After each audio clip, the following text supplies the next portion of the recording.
আসসালামু আলাইকুম। আজ বিশেষ করে ধন্যবাদ জানাতে যাচ্ছে বাংলাদেশ পানি উন্নয়ন বোর্ডকে। বাঙালি করতোয়া নদীর ভাঙন রক্ষার্থে এই বাজারটি রক্ষা করার জন্য এই বাঁধটা নির্মাণ করেছে পানি উন্নয়ন বোর্ড, যার ফলশ্রুতিতে এই বাজারটি রক্ষা পেয়েছে। এটা ফুল ভাঙন ধরেছিল। চলুন আপনাদের দেখাবো বাঁধের প্রকল্পের কাজের প্রসেসগুলো। চলুন। পুরো নদীর কোল ঘেঁষে সুন্দর পদ্ধতিতে বাঁধ দিয়েছে এবং তার নিচে অনেক ব্লক রাখা হয়েছে যেন পানির ঢেউ বা স্রোতে কোনো ক্ষতি না হয়। বিশেষ করে এটা একটা বাজার, এই এলাকার মোটামুটি একটা ফেমাস বাজার। এই বাজারটা রক্ষার্থে এই বাঁধের কোনো বিকল্প ছিল না। ভাঙতে ভাঙতে অনেক দূর চলে গিয়েছিল। পানি উন্নয়ন বোর্ড নদী সংস্করণের উদ্যোগে বাঁধটি নির্মাণ করেছে। বাঁধটিতে বিশেষ করে উপকৃত হয়েছে এই এলাকার জনগণ, তথাপি এই বাজারের আশেপাশের লোকজন। ভাঙনের হাত থেকে রক্ষা পেয়েছে এই বাজারটি, সেই সাথে এই পুরো গ্রামটি। বাঁধ দিয়ে সেই সাথে অনেক ব্লক নিচে রেখে দিয়েছে যেন স্রোত বা ঢেউ কোনো ক্ষতি করতে না পারে। খুব সুন্দর উদ্যোগ। এই নদীতে এক সময় প্রচণ্ড স্রোত ছিল, এত প্রচণ্ড স্রোত ছিল, পানির অন্যরকম একটা গর্জন ছিল। এই গর্জনে এই নদী ছিল ওই আপনার পার দেখতে পাচ্ছেন কিনা, এদিক দিয়ে নদীটা ছিল। ভাঙতে ভাঙতে ভাঙতে ভাঙতে ভাঙতে ভাঙতে এদিকে চলে এসেছে। বাঁধটা না দিলে এই বাজারটা ধরে রাখা যেত না, বাজারটা বিলীন হয়ে যেত নদীতে। নদী রক্ষার্থে এবং বাঁধ রক্ষার্থে পানি উন্নয়ন বোর্ডকে অনেক ধন্যবাদ। এই নদীতে এক সময় নানান প্রজাতির অনেক অতিথি পাখি আসতো, এখন আর ততটা আসে না, কিছুটা আছে। এই আপনাদের দেখতে পাচ্ছেন কিনা, এই যে দূরে যে দেখছেন বড় বড় হাঁসের মতো পাখিগুলো, এগুলো অতিথি পাখি।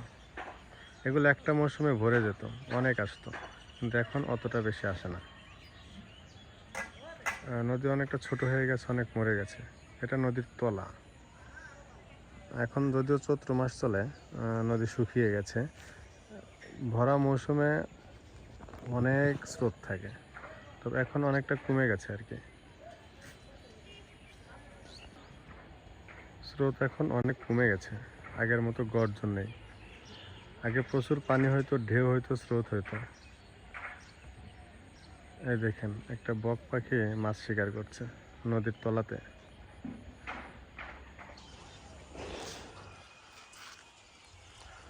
মন খারাপ থাকলে নদীর কিনারে বসলে অনেক মন ভালো হয়ে যায়, মুহূর্তেই মন শীতল হয়ে যায়, ভালো হয়ে যায়। শত শত কবিতা আছে কবিদের এই নদীকে নিয়ে। মনে পড়ে যাচ্ছে কবি মাইকেল মধুসূদন দত্তের কপোতাক্ষ নদ কবিতাটির কথা। নিঃসঙ্গতা অনুভব হলে, মনে অনেক খারাপ লাগলে, কোনো কারণে কারো প্রতি কোনো অভিযোগ অথবা মনের ভিতরে কষ্ট থাকলে নদীর পাড়ে একা একা বসে থাকতে খুব ভালো লাগে। রেল স্টেশন আর নদীর পাড়ে একা একা বসে থাকতে খুবই ভালো লাগে। মুহূর্তেই ম্যাজিকের মতো মন ভালো হয়ে যায়, রিফ্রেশ হয়ে যায় মন। আর সেই মনের সমস্ত আবেগ অনুভূতিটা তুলে ধরতে কবি মাইকেল মধুসূদন দত্ত তার কপোতাক্ষ নদ কবিতাটি রচনা করেছিল। আমরা সেই কপোতাক্ষ নদে যেতে পারিনি, তবে এসেছি বাঙালি করতোয়া নদীতে। এটা ঐতিহ্যের একটা চিহ্ন, এটা অনেক ঐতিহ্য প্রবল একটা নদী। এ নদীকে ঘিরেও অনেকের গল্প, কবিতা, উপন্যাস অনেক কিছু রচিত আছে।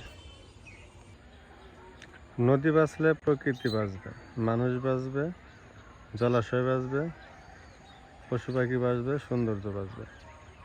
তা শোন, আমরা সকলে মিলে নদীর সৌন্দর্য, পরিবেশের সৌন্দর্য